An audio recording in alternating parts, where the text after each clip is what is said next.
Tarehe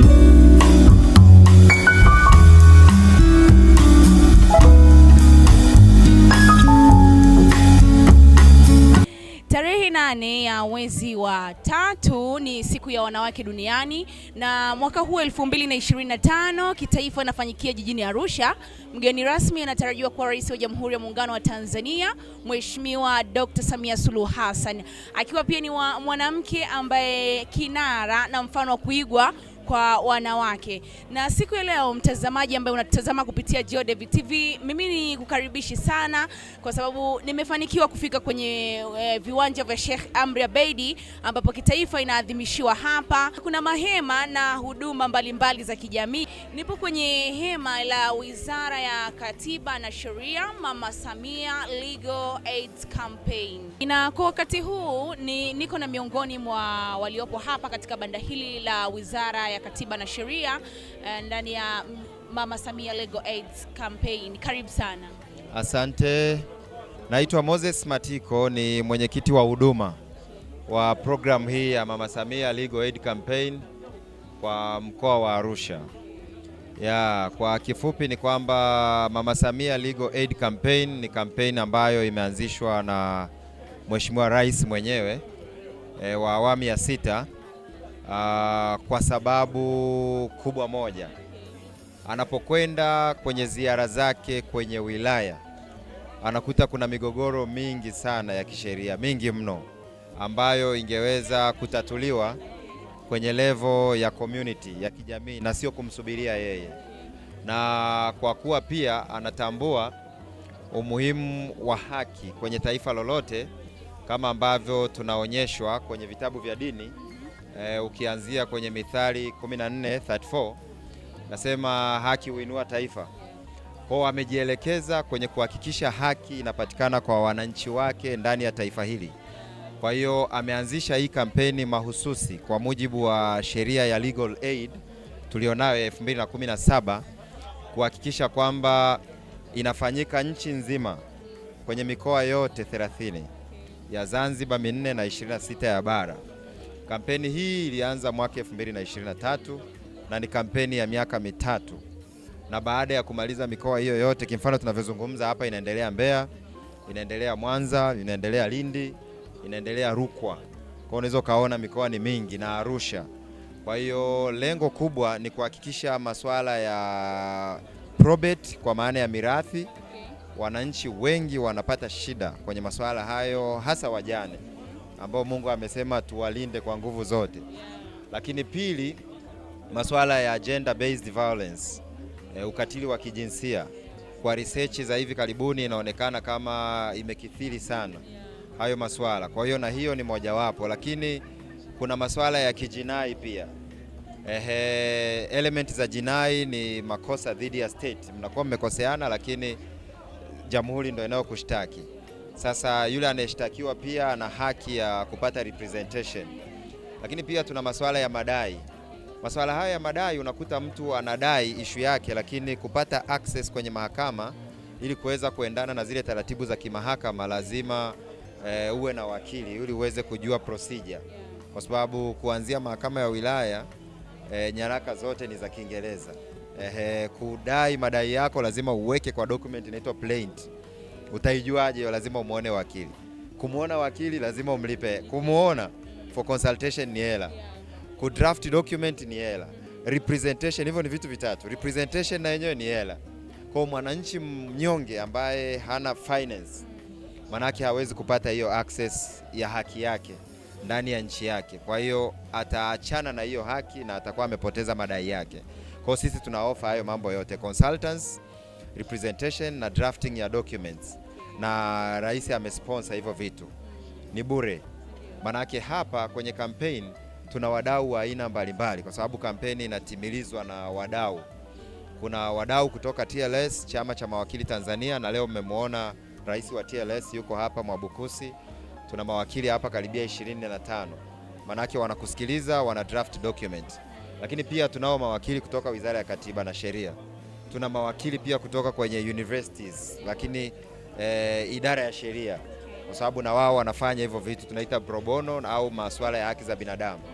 Kwa hiyo tunashughulika pia na masuala ya ardhi. Ardhi ni shida, na tumeona hapa Arusha ardhi na changamoto. Watu wanapewa double allocation, kiwanja kinauzwa mara mbili, au unaenda ardhi unakuta tena kiwanja ambacho wewe una hati, lakini kuna mwingine ana hati kwenye kiwanja cha namna hiyo. Sasa process ni ngumu zinaonekana, na wananchi wana matatizo hayo. Lakini tofauti na masuala ya ardhi, pia tunashughulika na masuala ya ndoa, matrimonial. Tunatoa elimu. Tofauti pia na masuala ya kutatua migogoro, tunatoa elimu. Elimu ni mtaji wanasema, na ndio maana Mungu anasema tuishike elimu. Mimi sio mchungaji, lakini yamkini labda ndo hii elimu yetu ya masuala haya au ile ya dini, we don't know, lakini elimu ni elimu. Yes, elimu huwa ni ya msingi sana. Kuna watu unakuta ameoa ndoa ya Kikristo alafu amejichenga tena ameenda ameoa kwa mkuu wa wilaya pale, pia mkuu wa wilaya anaweza akafungisha. Kwa anakuwa na certificate kama mbili kimya kimya. Lakini mara nyingi ndoa ya Kikristo, kisha oa Kikristo, maana yake uwezo kaoa tena unless mtu amefariki au umefanya divorce. Na hivyo vitu vyote. Sasa kimfano mtu akifariki lazima uwe na cheti cha LITA na uende usajili ili tuue ile ya kwanza ndo uweze kuoa tena mke mwingine. Sasa mtu anaweza akajichanganya, amejikuta amefichwa facts, ameolewa, kumbe huyu mtu alishaoa na ana cheti cha ndoa. Hichi cha sasa kitaandika tarehe ya leo, si ndio? Baadaye imetokea la kutokea, anataka haki za mume wake, na huko kumbe kuna mtu ana cheti kingine cha zamani, alafu ni cha dini ambaye hairuhusu wake wawili. Huyu kwa muda wote aliokaa na huyu mheshimiwa amepoteza muda wake na hatapata hata shilingi 10. Yani, kwa tunatoa elimu. Kuna ndoa hizi za kienyeji kwa maana ya tradition, hiyo well and good. Unaweza mkakaa kitraditionally mkamaliza na hata mahakamani itatambulika, kwa sababu tuna aina nyingi za ndoa. Kwa tunatoa elimu ili mtu aweze kujua. Mnaishi na mtu hamjawahi kufunga ndoa, migogoro ni mingi hapa. Mtu anakuja hana document yoyote ile na hana hata mtoto. Ndugu wamechachamaa, wanasema hawamfahamu. Kwa tunatoa elimu, na ndio maana mheshimiwa sasa ametuagiza kufanya hiyo kazi. Tuko hapa tangu tarehe 1 mpaka tarehe 8. Yes. Tangu tarehe hiyo 1 mpaka tarehe hii 8, mwitikio wa jamii au wananchi umekuwaje kwa siku hizi?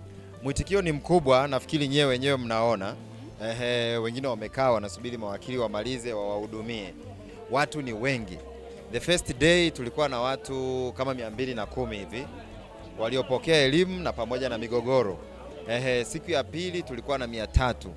Jana takwimu sijazipata vizuri, lakini leo pia mnaweza mkaona. Mkienda kwenye banda letu la pili, tuna mabanda mengi, mtakuta watu wamekaa chini wanasubiria huduma. Na kwa bahati nzuri mkuu wa mkoa amewatangazia wananchi wote, wanajua na mlisikia aliwaambia baada ya hii, maana yake mtu anatakiwa akate rufaa mbinguni. Tupo kwa ajili ya kufanya vitu vya hivyo, lakini tunajua kabisa haki huwa iko based kwa Mungu, na sisi tunategemea, kwa sababu ametuagiza Mheshimiwa Rais, watu wetu wana uweledi mkubwa, hawaombi rushwa yoyote, wanakufanyia kazi kama inavyotakiwa ili kuhakikisha haki inapatikana ile ambayo imesisitizwa na Mheshimiwa Rais.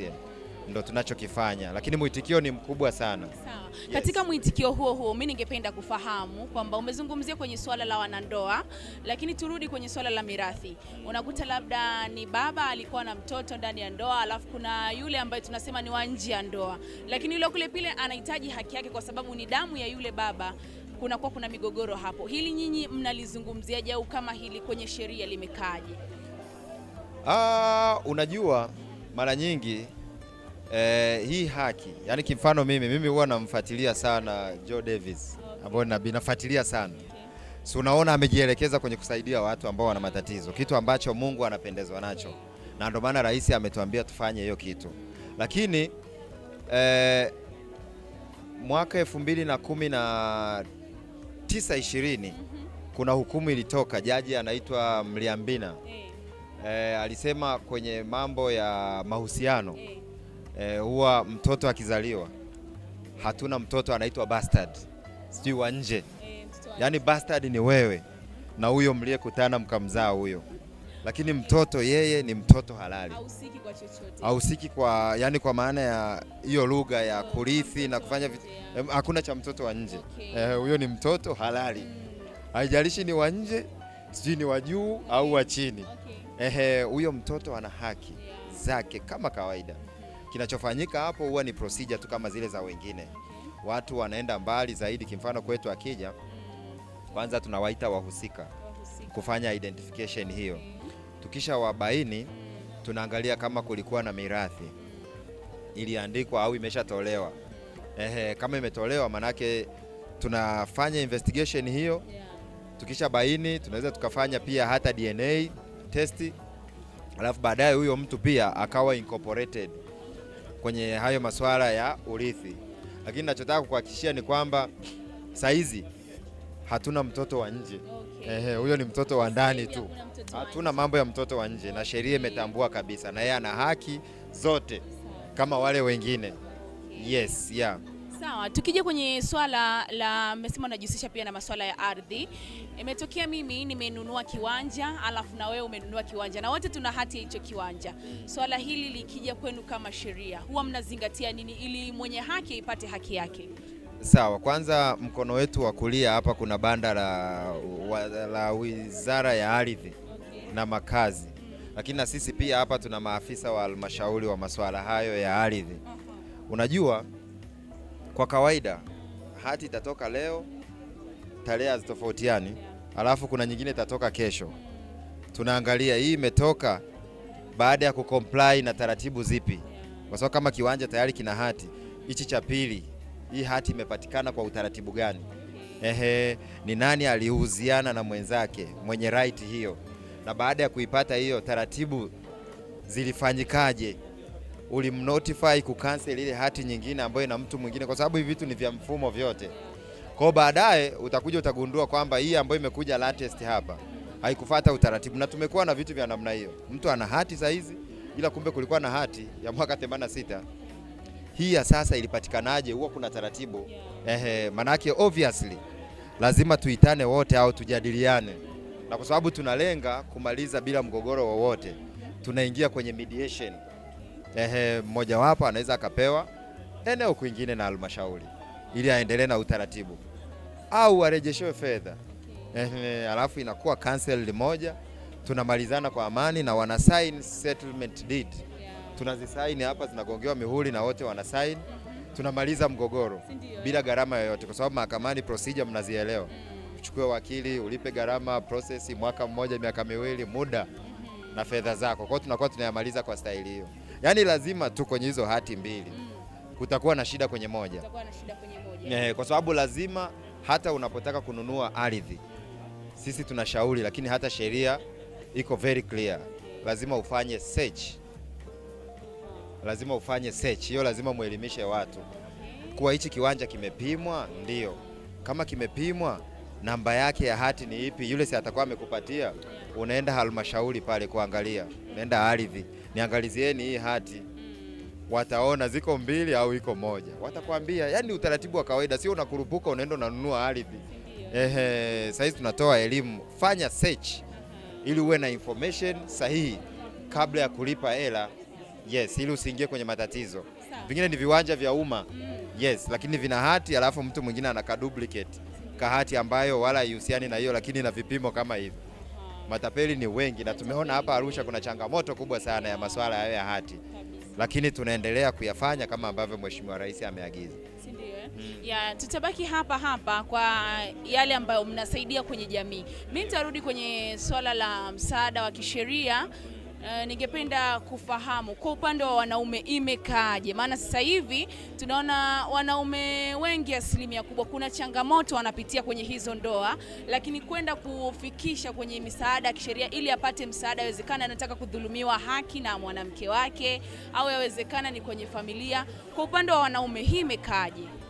Of course tunapokea migogoro ya aina nyingi, na ukatili wa kijinsia, ile perception ya kusema tu labda jinsia ya ke ndio inafanywa ukatili, hiyo watu wanatakiwa wajue jinsia huwa ni ya ke na me, na wote pia wanaweza wakafanywa ukatili wa kijinsia, na sisi tunapokea hizo. Lakini ni muhimu tu watu wakaendelea kuelimishwa kwamba ile dhana ya kienyeji, tunasema traditional, kwamba mwanamume ni top. Yes, anaweza akawa top, lakini ukifanyiwa mambo haya usiogope kuripoti, kwa sababu this is life.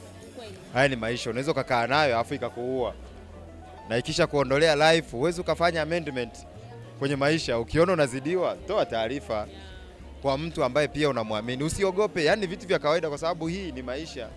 Wewe mtafute, nenda polisi, ripoti kuwa mwanamke huyu anakufanyia 1 2 3 ili uweze kusaidika. Na ndio maana jeshi la polisi limeanzisha madawati ya jinsia nchi nzima. Vituo vyote vya polisi kuna madawati ya kushughulika na hayo mambo ya jinsia. Mwanaume anapigwa, unaripoti pale, mwanamke anaitwa, wanaseto, kwa sababu huwezi ukakimbilia divorce bila kuseto kwanza. Na mida mingine tunaweza tukasema shetani, huwa tunamlalamikia anasingiziwa shetani kila kitu unasema shetani alikusingizia, lakini unakuta ni wewe mwenyewe. Kwa hiyo huwa ni muhimu, labda tutakapokaa tukashauriana kuwa unachokifanya sio sahihi na nini na nini, unasababisha mateso kwa hawa, mkiachana utabaki malezi ya upande mmoja na sio nzuri mbele za Mungu kulingana na maandiko yanavyosema. Labda shetani atatoka sasa aliyekuwa anamsumbua huyo dada au kaka, ili apunguze spidi hiyo, ili aache kufanya ukatili. Lakini tunawaasa sana watu wakifanyiwa, usisubiri mwanamke tu ndo aende kulipoti. Hata wanaume wanafanyiwa ukatili wa kijinsia, na ukatili wa kijinsia umegawanyika kwa namna nyingi sana. Issue sio kupigwa, hata psychological torture. Unaweza kaombwa unyumba pia ukakataa, hiyo ni psychological torture na ni ukatili wa kijinsia pia. Unatakiwa, hiyo ni haki yako. Hata mahakamani ukienda kufungua shauri kuwa unanyimwa unyumba, mahakama kabla ya kuvunja chochote inaelekeza, inatoa muda kabisa hilo zoezi likafanyike, kwa sababu ndo haki yako hiyo. Na mara nyingi watu wanasema hiyo ndo ndoa yenyewe. Sasa kama mtu unagoma kumpatia hilo hitaji lake la kisheria, si ndo anaanza sasa kwenda kwa watu nje kutafuta kwenye pande zote mbili. Akisha akaenda huko akakutana na majibu ambayo yako tofauti na huko, akirudi atakufanyia tu ukatili wa kijinsia ili muachane, aende kumtafuta mtu mwingine, na tayari mmeshazaa, kuna watoto hapo, anaanza kutengeneza mazingira ambayo kidogo sio mazuri. Kwa ukatili wa kijinsia upo wa namna nyingi sana, umeainishwa hapo, na sisi tuna vipeperushi pale tumeweka kabisa, mtu anajichukulia, anaangalia. Kwa hiyo ni muhimu elimu ikaendelea kutolewa, na wadau ni pamoja na nyie. Tofauti na jeshi la polisi, Wizara ya Katiba na Sheria imeanzisha dawati la msaada wa kisheria kwenye kila halmashauri nchini, na imeajiri watu. Kila halmashauri utakuta mmoja au wawili mpaka watatu. Kimfano kama Arusha hapa wako watatu. Halmashauri ukienda unataka dawati la msaada wa kisheria utawakuta pale, ambao sasa wana knowledge. Ukiwaeleza watajua hii issue ni ya kitu fulani, watamtafuta muhusika, watakupeleka kwake ili jambo hilo liweze kuwa sorted out. Yes, kwa hiyo hili zoezi ni endelevu kabisa, na ndio maana wizara imeweka kabisa hao watu wanaoshughulika na hilo kwa ajili ya post campaign. Kampeni inapoisha nini kinaendelea? Na migogoro hii pia kuna mingine haiishi leo, kwa sababu unakuta wengine tumewaita hawako hapa karibu, lakini watakuja baada ya zoezi. Kwa ni zoezi sustainable, na matatizo pia hayaishagi, si ndio? Kwa hiyo wizara inaendelea kuweka modality nzuri, na ndio maana unaona inaajiri watu ili wawepo halmashauri, na wizara imeweka call center pia kwa ajili ya msaada wa kisheria. Tumeweka pale kipeperushi cha blue, yaani mtu akiwa na shida yoyote, anaona halmashauri ni mbali, anapiga kwenye hiyo namba asubuhi mpaka saa 10 jioni, mpaka siku ya Ijumaa, Jumatatu mpaka Ijumaa. Huyo mtu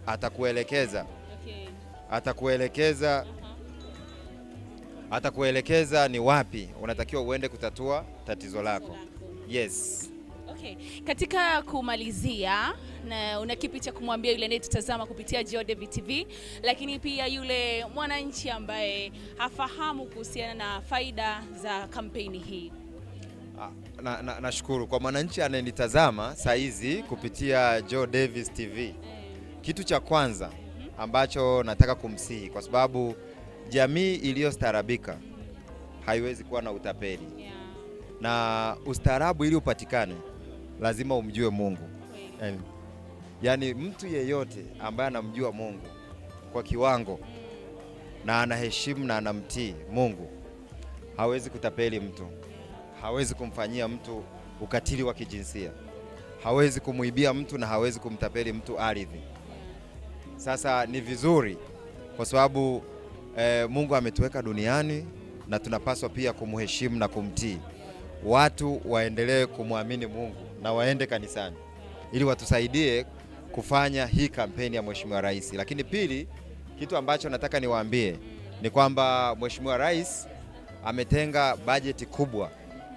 Ameingia MOU kupitia Wizara ya Katiba na TLS, Chama cha Mawakili Tanganyika, ambacho kina ofisi kila wilaya, kila mkoa nchini kwa ajili ya kutoa msaada wa kisheria.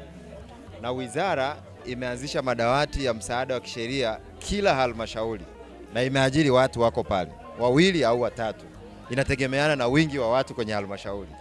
Wengi kuna 3 na wachache kuna 1. Kwa hiyo wananchi wanapopatwa na changamoto popote nchini waende halmashauri. Zile za jinai waende polisi au halmashauri. Huyo mtu atawaelekeza ni wapi pa kuanzia ili tatizo hilo liishe. Ili tuishi kwenye jamii ambayo imestaarabika, tufanye kazi kwa ajili ya kumuunga mkono Mheshimiwa Rais, tupate maendeleo, tuishi kwenye jamii ambayo iko civilized. Sawa, mimi nikushukuru sana bana. Tumalize na jina lako. Mimi naitwa Moses Matiko, ni wakili kwanza wa kujitegemea, lakini pia ni mhadhiri msaidizi Chuo Kikuu cha Mtakatifu Agustino. Nasikia hilo jina, Mtakatifu Agustino. St. Augustine University of Tanzania, Mwanza campus. Na ni mkurugenzi wa kituo cha haki za binadamu cha South hapo Chuo Kikuu.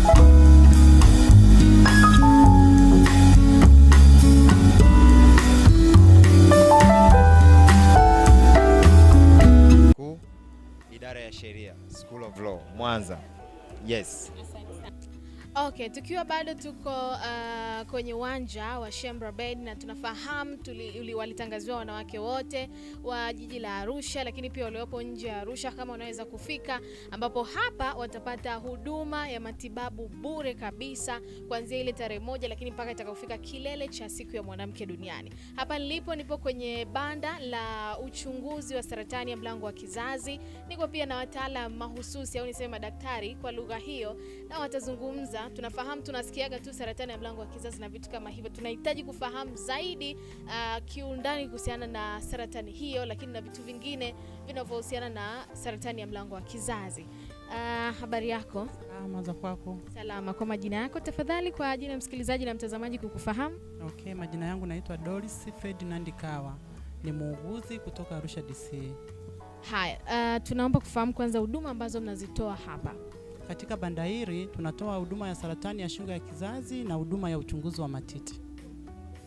Na kwanza hali ikoje kwa mapokezi kwa wananchi hawa waliokuja hapa, na takwimu zenu za haraka zinasemaje kuhusiana na athari ya ugonjwa huo? Tunashukuru Mungu, watu wamejitokeza na watu wakipata elimu wanakubali kuchunguzwa hiyo saratani ya shingo ya kizazi na saratani ya matiti. Na tangu tumeanza hiyo Jumamosi mpaka sasa hivi takriban tumeshawafikia wamama kama kwenye banda letu wamama kama 90 na tunaelekea karibia 100 nadhani leo.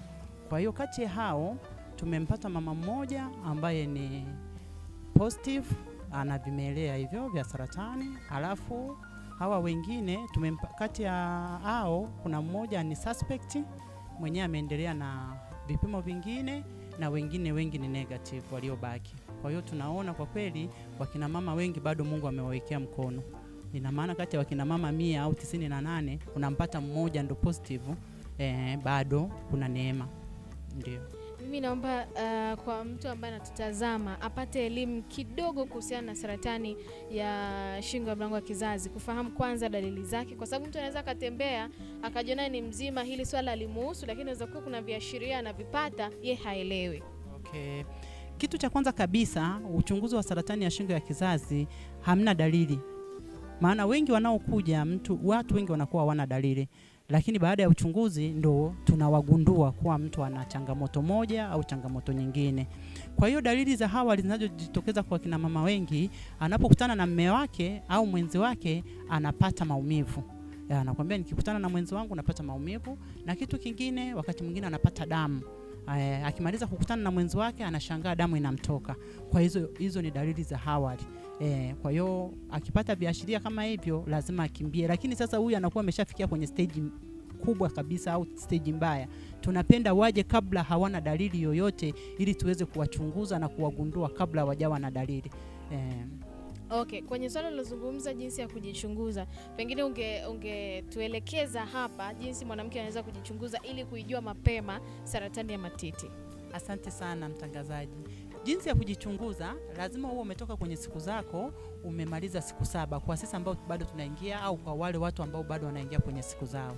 Unamaliza siku 7, baada ya siku 7 unalala chali kitandani kwako. Utakapolala chali, unachukua mkono wako mmoja, unaanza na mkono wa kushoto, unaweka nyuma ya nini? Ya kichwa. Unapoweka nyuma, unapata nafasi nzuri ya kuweza kujichunguza kuanzia kwa pani, kwa kuzunguka, kwa kutumia vidole vyako. Unapita, unazunguka, unamaliza titi zima. Baada ya hapo, unakamua pale kwenye chuchu. Unaangalia ni kitu gani kinatoka. Ukiona kunatoka maji, yale maji ya kawaida, yale hayana shida, ni hormones za kwetu. Ukiona kunatoka damu, hilo ni tatizo, au kunatoka usaha. Kwa hiyo ukiona damu au usaha, unatakiwa kuwahi hospitalini kwa ajili ya uchunguzi zaidi. Hii inafaa tu kwa siku ambayo umemaliza period, au hata siku yoyote tu unaweza kufanya jaribio hilo? Kwa mtu anayeingia kwenye siku ndo wakati mzuri wa kuweza kugundua. Kwa wale ambao waingii, tunawashauri labda wameshafika menopause, kwa mwezi anatafuta tu muda wake, anajichunguza mara moja. Na kwa nini tunasema ukimaliza period? Ukiwa uko kwenye period, kuna ugumu fulani unaousikia. Utakuja kuhisi labda ndo huo uvimbe. Alafu na titi linakuwa linauma. Wakati mwingine hata kujikamua unaweza ukapata hata maziwa yanatoka. Kwa hiyo haitakupa majibu sahihi. Lakini ukiwa umemaliza kwa siku 7, zile hormones zinakuwa zimerudi chini. Kwa hiyo ni rahisi, unapata majibu sahihi. Na kwa mtu ambaye akikamua akaona majimaji, labda hana mtoto, inaweza kuwa ina madhara au ni sawa? Haina madhara, hizo ni hormones za mwili. Unaangalia rangi ya matiti yako na rangi ya mwili wako, inatakiwa viwe vinafanana. Visipokuwa vinafanana, rangi ya titi ikabadilika kama chungwa, ikawa na vidoti kama unavyoona chungwa, ile rangi ya chungwa, alafu chuchu ikaingia ndani, hizo ni dalili za awali za saratani ya matiti. Unatakiwa ukimbie wapi? Hospitalini. Kwa hiyo inatakiwa ufanye uchunguzi kila mwezi ili kusaidie kujigundua mapema. Usisubiri umeshafika katika hali hatarishi ndio unakimbia hospitalini. Hii kujichunguza inahusisha pia binti ambao hawajazaa. Kuna mtu mwingine anaweza akasema, kwa mfano akakamua ziwa lake likatoa maji na bado hajazaa, ipo sawa? Iko sawa kabisa. Unapokamua matiti lazima kuna vimaji kidogo vinatoka. Hiyo ni kawaida. Huenda isitoke kitu au ikatoka vimaji. Tunasema ni vichocheo vya mwili. Kwa hiyo lakini usaha au damu, hicho sio kitu cha kawaida. Watu wengi au niseme Watanzania wengi hawana desturi ya kuja kufanya tu check up hospitali bila ya kupata dalili yote ya ugonjwa. Yaani yuko sawa tu alafu aje afanye check up. Mara nyingi ni ngumu sana. Unaweza kuzungumza nao kwenye swala hilo?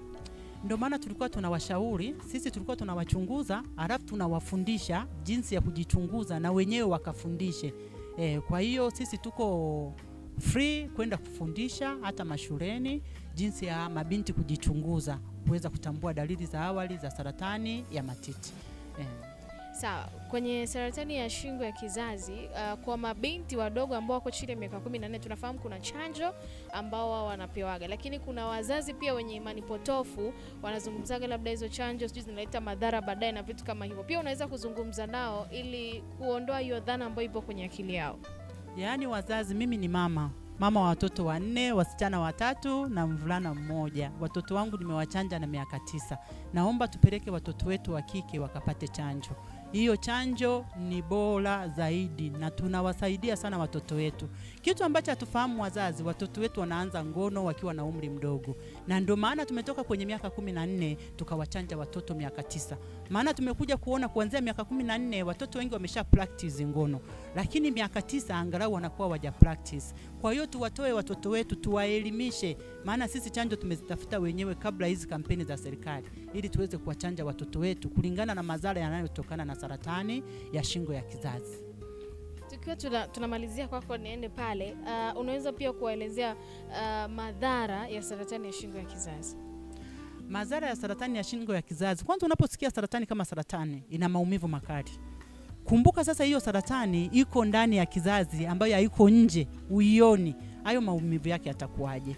Kumbuka huyu binti utakuwa umeshamharibia maisha yake. Usipoweza kumchanja au usipoweza kumchunguza kwa wakati ili aweze kupata huduma stahiki, itafika mwisho hata kuja kusema kupata mtoto itakuwa ni ngumu.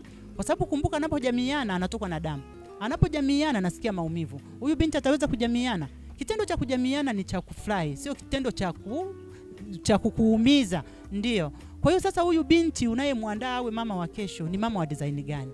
Kwa hiyo tunawashauri wazazi wawapeleke watoto wao, wawaruhusu watoto waweze kupata chanjo, na chanjo ni msaada. Kwa sababu dalili za saratani, mtu anapopata saratani, tunaona gharama zinazotumika ni kubwa, tunaona maumivu wanayoyapata ni makubwa, watu wanatengwa kwenye familia kwa sababu huku chini wanaoza, wanatoka harufu, watu wanashindwa kuwavumilia. Ili tuepukane na hivyo vitu vyote, tumeletewa chanjo. Kwa hiyo tukubali kupata matibabu na huduma hizi tunazoletewa. Tusiwe watu wa kukataa tu kila kitu. Njoo uelimishwe ili mtoto wako aweze kupata huduma. Asante. Kuzungumza dalili, kuijua saratani ya shingo ya kizazi, lakini pia kuijua saratani ya matiti. Niko na daktari mwingine hapa, atajitambulisha na ataendeleza elimu hii. Karibu sana. Kwa majina naitwa Caritas Marco Mbota, ni muuguzi. Ninatokea kituo cha Kivulini Maternity Africa ambayo iko Arusha DC. Tuko hapa kwa ajili ya kampeni ya kuwapima wamama saratani ya shingo ya kizazi pamoja na saratani ya matiti. Tunaona zoezi letu linaenda vizuri, wamama wanajitokeza, ila tunawashauri zaidi na zaidi wajitokeze ili wajue afya zao, na anapoendelea kukaa akae akiwa na matumaini kwamba tayari yeye kwa sasa afya yake ni njema. Baadhi ya watu wanadai kwamba mitindo ya maisha tunayoishi inachochea sana wanawake kupata saratani ya matiti, lakini pia saratani ya shingo ya kizazi. Iko vipi na ni mitindo ipi? Ama wengine wanasema kuna aina ya vyakula pia tunavyokula vinachochea kupata saratani. Ni vyakula vipi? Hakuna sababu ambayo ni wazi sana, ila vitu ambavyo vinachangia kwenye saratani ya shingo ya kizazi, kuzaa mara nyingi, hii pia inachangia, na kuzaa kwenye umri ambao ni mdogo. Kwa hiyo hivi vinachangia. Kwa hiyo tunawashauri wa mama wajitokeze kwa wingi, washauri na watoto wao ambao kwa kweli kwa sasa tutaita vijana, waje wakapima, wasiogope. Huduma hii ni huduma rafiki. Na kwenye vyakula? Kwenye vyakula, tule vyakula ambavyo kweli vinabeba makundi ambayo ni makundi yote 6 ya chakula. Kwa hiyo kuna aina ya chakula kama vijana wamezoea, tuseme vijana wetu, vyakula kama chipsi, bila kutumia mboga za majani, wakiona kwamba ndio kitu sahihi ambacho kinatakiwa kiliwe. Lakini mwili unajitengeneza na seli za mwili zinajitengeneza unapotumia chakula kwa makundi yote yale 6 ya chakula. Sawa. Kwa mtu ambaye tayari ameathirika na saratani hiyo, aidha ya shingo ya kizazi au ya saratani ya matiti, unaweza kumwambia nini? Kwa mfano kama tunavyowapima kwenye banda hili au kwenye zoezi nzima hili, tunapokutana na yule ambaye amepata dalili hizi za awali, tuseme za saratani, tunazitibu hapa hapa. Na kwa mteja ambaye tulimpata ambaye ni positive, tulimtibu hapa hapa akaondoka akiwa tayari ametibiwa. Na kuna siku ambazo tumemtaka arudi kwa ajili ya kumchunguza.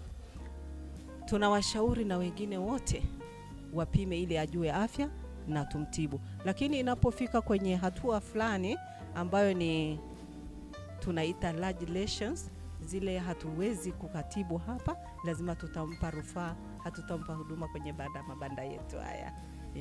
Ndio. Kwa kumalizia kwako la kuzungumza na wazazi wenye watoto wa kike, lolote ulilonalo, kwa sababu kizazi kinakuwa, watu wanasema wanakataa culture ama vyakula ambao tumevizoea, wanataka zaidi vyakula vya kisasa. Na washauri wazazi wenzangu, tujitahidi kwa watoto wetu kuwapa vitu ambavyo vinafanana na mfumo mzuri wa maisha au afya ya watoto wetu, kuliko kuwapa vitu ambavyo havina maana sana. Kwa mfano, kuwapa vyakula kama vya sukari sana, kuwapa vyakula kama chipsi na kuwapa vitu vingine, kutokufanya mazoezi au shughuli. Tuwafundishe watoto wetu kufanya shughuli mbalimbali, kuwaelimisha, na chanjo zinazotolewa mashuleni. Tunaomba wazazi tuungane kwa pamoja, watoto wetu hawa wapate chanjo. Tusiweke imani potofu. Chanjo hii ni salama na ni sahihi. Asante. Okay, umewasikia madaktari hapa na wauguzi wakizungumza kuhusiana na saratani ya shingo ya kizazi, lakini pia na saratani ya matiti. Mimi imani yangu ni kubwa sana kwamba utakuwa umeelewa, hasa mzazi, nazungumza mwanamke, lakini pia na watoto, kwa sababu mzazi ndio unaweza kumpeleka mtoto wako mapema akapate chanjo ya saratani, ya kuzuia saratani ya kizazi, lakini pia ukamwelekeza njia sahihi kama yeye binti asishiriki vitu ambavyo havifai kwa umri wake. Kwa hiyo imani yangu utakuwa umeelewa na tumepata mengi kwa siku ya leo. Mimi ni Mariam Po. Asante.